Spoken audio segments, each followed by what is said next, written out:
It was definitely probably the most like worst conditions of all the deployments, which I mean I was fine with. I mean that's what I live for, Yeah. right there. Yeah. Yeah. And you made it back with all you guys?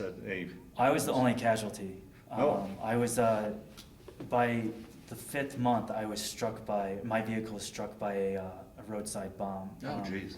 We had a few operations to take a few towns, but because of intelligence got leaked, we had to cank them.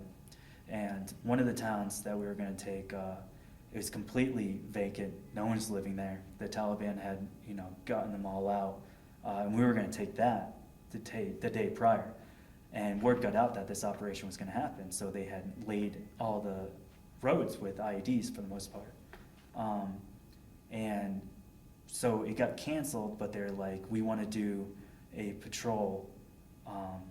We want you to escort an intelligence team and then a team that also trained the Afghani police to the town adjacent to it. So we did that, but then we came back through this other town we were supposed to go and take the day prior. We started taking mortar fire in our convoy, and then we ended up, or before that we got intel, hey, there's an ambush waiting for you. We received their radio transmissions. We have a rough idea where they are. So we're like, okay, if they want to go, we can go. So we're going straight to the ambush. But unfortunately, we got stuck in a choke point. And the way the IED was set up was, it was designed as a very hard bowl. So the first vehicle can drive over it, break it, and then second vehicle would set it off. And I was in the second vehicle, and the blast, it shattered bones in my feet. And so now I have a metal plate in my heel, and I can't run anymore because the joints kind of fused. Yeah. Oh, wow. So I was the only casualty of that deployment. And were you medevaced out? I mean, did that end your deployment, or were you patched up? They ended it. I was medevaced that night, and I ended up at Bastion, the hospital there, and then I was sent to Germany for a day or two, and then they sent me back to the States. Oh, wow. Oh, geez.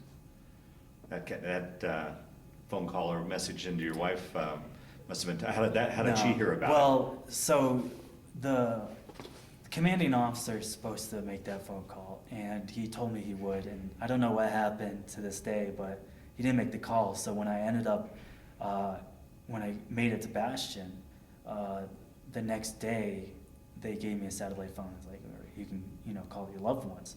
And so I assumed, sure, he knew. And when I called her, it was nighttime there, and she was actually out having fun with friends, enjoying herself. And when she answered the phone, I was like, hey, how's it going? And she seemed like, having the most fun in the world. She was excited to get a call from me. And I was like, oh, she doesn't know. And so it was very difficult to, to tell her that, I got hurt. Wow. How long were you in the hospital, or how long did it take to recover? I was at Bethesda, Maryland, the main hospital there for, I want to say, almost a month. And I had to be in a wheelchair. And eventually I got moved to crutches, but they allowed me to go home in a wheelchair for a little bit, and then fly back to Bethesda for my main appointments. So I'd say I was in a wheelchair for 2 months, and then I was in crutches from there. And then probably after 3 months, I was able to get the cast off my foot. Wow. Oh, geez.